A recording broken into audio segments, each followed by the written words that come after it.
Good morning, South Africa. Sawubona, Dumelang, Goeiedag. Today is Thursday, April 30th, 2020. Not a pleasant day as sunshine unfolds in southern Africa and across South Africa this morning, with the latest news reported by the Daily Maverick that Edcon, the retailing giant in South Africa, will be filing for business rescue. Similar to Chapter 11 reorganization, bankruptcy here in the United States, business rescue is an effort to save parts of the company or as much as possible. Now, this doesn't come as a big surprise for most folks who pay attention to the business sector in South Africa, as Edcon has been in some difficulty for a period of years. Most recently, going back to 2018, it's been a very bad situation, having difficulty meeting payments to suppliers and paying rents for its mall locations.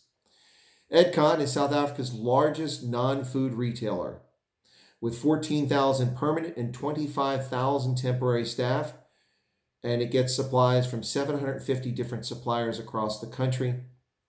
This will have a major impact on South Africa's economy, far beyond the mere 39,000 employees of the company or the group. The Daily Maverick estimates that Edcon accounts for 1/10 of all retail space in South Africa's malls. Think about that for a moment, ladies and gentlemen. 1/10 of every mall that you know suddenly being empty. Stores closed, paper over the windows, people no longer working there. So as I said, Edcon is filing for business rescue. Now, there are some productive segments of Edcon's business. For instance, its two biggest sectors are Edgar's department store and Jet Discount department store, both of which have turnover of about 7 billion rand apiece, which equates to about $400 million US each. So that the two of them together are just shy of $1 billion in annual sales. The group as a whole is comprised today of Edgar's Zimbabwe, with about 800 employees, CNA, or Consolidated News Agents, the bookstore and stationery store, and Discount Jet for the discount market.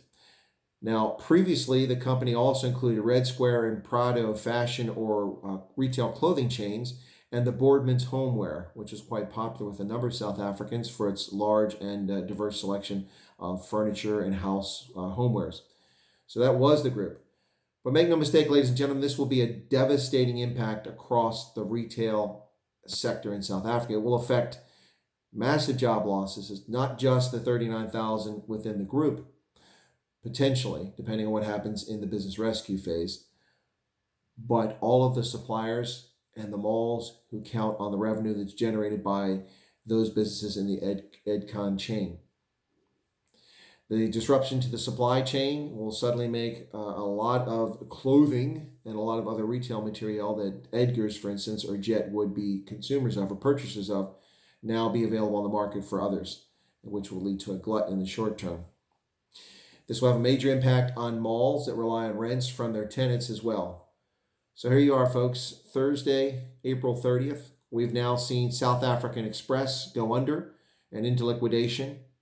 South African Airways headed into liquidation, and now Edcon also headed into liquidation. But while we focus on these major economic entities, these large companies like the three I've just mentioned, we should not lose sight of the fact that millions of small businesses and informal businesses are in jeopardy or have already gone out of business as a consequence of the draconian lockdown underway in South Africa. No matter what rescue plans the government comes up with, we are losing businesses left and right in South Africa, both small and medium enterprises. And now we see large corporations, large holding companies like Edcon or South African Airways, and the informal sector. Untold number of people, losses, employment, livelihoods, and people's ability to survive. This is tragic news for South Africa, and our hearts go out to South Africans today, many of whom will find themselves in even more dire straits under this lockdown with the loss of these retailing chains. Now, we shouldn't give up all hope. As I mentioned, the Edcon group does contain Edgar's, which is a very successful, historically, retail store, popular shopping store, department store with a wide selection of clothing, shoes, handbags, and as well as cosmetic section, which is quite popular with South African women from all over the country. So Edgar's and also the Jet chain, which has done quite well as a discount business and selling to the lower end of the marketplace. Now, it does throw into question what happens for those of us who are book consumers, readers, and those who have a great interest in purchasing magazines and a place to catch a little coffee, although you don't get it in CNA, but when it comes to bookstores. So this will leave, if CNA goes out of business, the Consolidated News Agents, it will leave essentially Exclusive Books as the only national chain of bookstores in South Africa. That's not the most encouraging news. So, folks, there you have it. Today, the 30th of April, 2020, Edcon goes into business rescue in an effort to not go out of business and rescue what they can of the company and its 39,000 employees' jobs, as well as protecting supply chain of 750 suppliers across South Africa. I wish I had better news for you. I'm up late at this hour here after midnight on the East Coast of the U.S., having read this in the Daily Maverick this morning, that Edcon is going to this business rescue. But not a surprise. I was expecting this to happen ever since the lockdown was announced, and Edcon warned us. So we'll see what happens in the business rescue process, but I wouldn't hold out a lot of hope that the group will survive as it currently exists. Well, there you have it. That's been my update on the situation. And it's about all I've got to say about it for today. So if you enjoy the content, I ask you to subscribe to the channel by pushing that subscribe button right down there. And be sure to press the little bell icon so that you get personalized updates whenever I do a stream or upload a new video. If you have any comments or questions or suggestions about the video or the content, or disagree with something, feel free to offer commentary. I'm happy to hear that, as long as it's not abusive. And also, I ask that if you enjoy the content, you enjoy this video, please push the like button down there at the bottom. It matters because likes, the more likes as a percentage of video views, is what helps drive YouTube to push you up so they can promote your video more.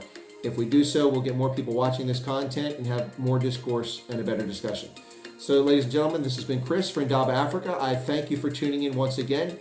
Hang in there. Despite this bad news from Edcon and South Africa, we are going to get through this COVID-19, the Wuhan coronavirus crisis, one way or another. God bless and have a good day.